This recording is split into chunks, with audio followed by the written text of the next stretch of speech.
Good morning, Regin. I hope you're all doing well. I guess this is technically would be your first week back at school after these holidays. So I hope you're getting back into some rhythm of homeschooling or schoolwork or however you've chosen to do your work during lockdown. I hope it's going well for you. So it's my turn to do a video for you this week. Trust so far you've been enjoying the regen videos that have been put out. We've been trying to do some videos that would encourage you at this time. Maybe look at things slightly differently to how you've been looking at them recently.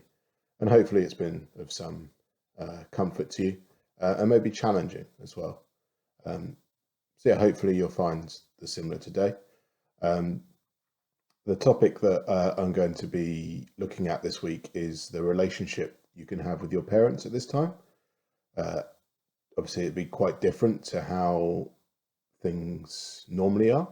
Everything's changing at the moment. Things are becoming slightly different, and we're getting into what people are calling the new normal. So I just want to go today and have a look at some practical advice, maybe of how things can operate in the home at this time. This is probably a subject you've heard a few times before. Either on a Sunday morning in Regen or at youth or at school or however you've heard it before. But I just want to encourage you just to listen in, even if you've heard the passages before or what I've said you've heard before.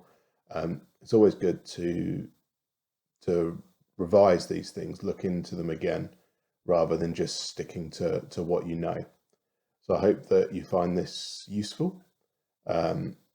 So yeah, let's look at it. So I want to start off with just a few quick Bible verses. I think most people are finding things a bit different, a bit of a struggle at the moment.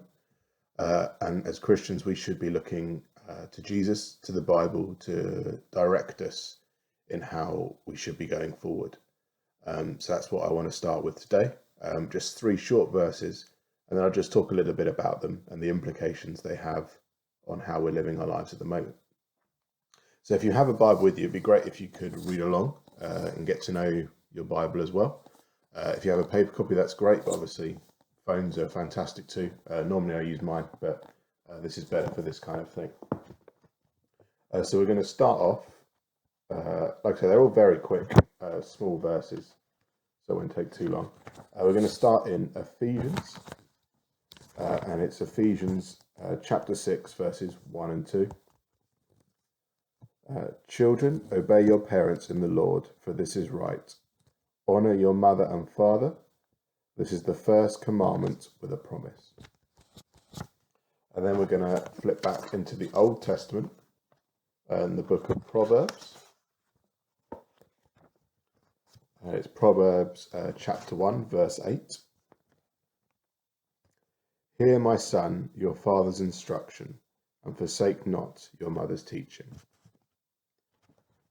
Finally, I'm sure a verse that many of you will have heard before, but like I say, just stay with it, and we'll see where we go with it. So it's Colossians, verse 3, chapter 3, verse 20 and 21. Children, obey your parents in everything, for this pleases the Lord. Fathers, do not provoke your children, lest they become discouraged. So like I say, you probably heard a similar talk before, and those verses would have almost certainly been brought up.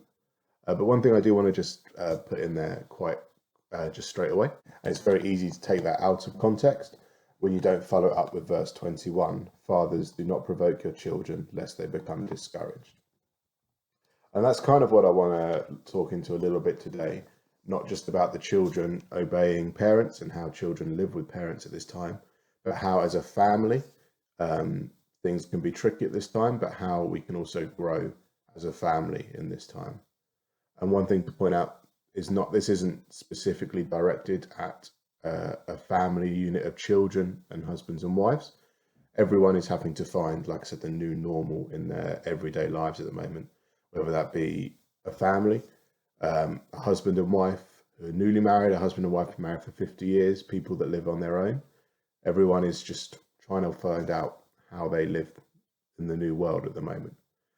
So although this video will be shown to youth, and hopefully if you're with your parents as well, you can watch this with them. It does also have it can also be used for any number of situations. So I want to talk about that first of all, just the last verse we just read there. It can easily be used out of context, like I said, and just used to bombard children. If you say, if you want to be a good Christian, if you want to live a Christian life, you need to do everything your parents tell you, and that means to be every single time they tell you something.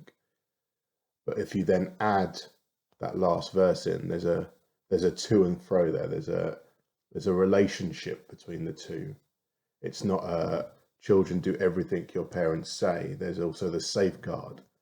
Parents don't be constantly asking your children for things for them. And I think that's what I want to just very quickly just bring out of this, is at this time, both children and parents are going to be stressed. This is a stressful time. Kids are going to be working from home in terms of schoolwork, not being able to go out and see their friends as often as they'd like. And I'm sure you guys have been feeling that at the moment. And the same goes for parents as well. They're working from home now, maybe they're on furlough, so they're not going to work, and maybe they're just trying to get on with everyday life, and just running a household. But all of a sudden that has the extra complications of not being able to go out and see their friends as much as possible, and having their children in. And I think that last verse is very key in this situation. And trying to work out around a new household, that verse can become very powerful. When you're looking at the different dynamics of a household, parents, if you're starting to see that your children are beginning to get a bit stressed out, if you're starting to notice that they are a bit down, maybe it's not the best idea to be piling up the workload for them. They need to work out how they fit in this new lifestyle that we have to create. So that's where the 21 comes in. Do not exasperate your children by constantly piling on pressure, piling on more stress, and piling on more work, but taking a step back to acknowledge that they need some time to relax. And that obviously flips the other way. And children, that now is the time when you notice that your parents are stressed out, not to moan at them when they ask for help, but acknowledge that they need some help at this time. So if they ask you for help, maybe you can't do it straight away. And I'm not saying you have to do everything they say all the time, but you need to be civil in the moment and help them when it's required to relieve that stress. I don't believe that's just what I'm telling you. I think that's a biblical principle. It's not out of an obligation that you should obey your parents. It's out of a relationship of love, in the same way that you serve God and you serve Jesus. That is not out of an obligation and you have to do things. It should be out of a place of love. And I think that's key at this moment in the family unit that you've created already. Hopefully there is that sense of no obligation to do anything, but you do everything you do out of love for one another. And that's just going to be key moving forward. And one final point I just want to pull out is children. I'm sure many times in youth and regen in church and school and things, you might have heard the phrase of you need to be Jesus in the situation. And normally on a school day, that might look at how you serve your classmates, your friends, your teachers, your school, and how you show them love and how you serve them. And obviously that's not possible now. I mean, it'd be great if you're checking in with your friends to make sure that they're doing okay. And that's a great way to show them love at this time. But why not be Jesus in the household now? And that's my challenge for you this morning, is to now look in your house for opportunities to bless your parents and look at and bless your family. And there's one final verse that I want to pull out just to encourage you in that. And again, I'm sure this is a verse you would have heard before. And that verse is 1 Timothy chapter 4, verse 12. It says, "Let no one despise you for your youth, but set the believers an example in speech, in conduct, in love, in faith, in purity."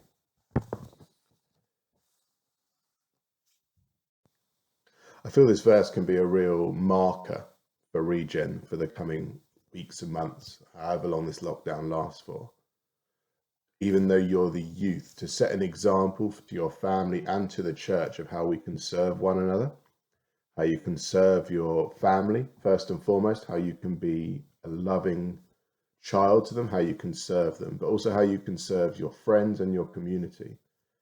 And I feel like that verse will be something that you can hang on, and you can say that just because you're youth doesn't mean that people can't look up to you in your faith. So that was just a very quick run through of those verses. I hope you found them useful and challenging.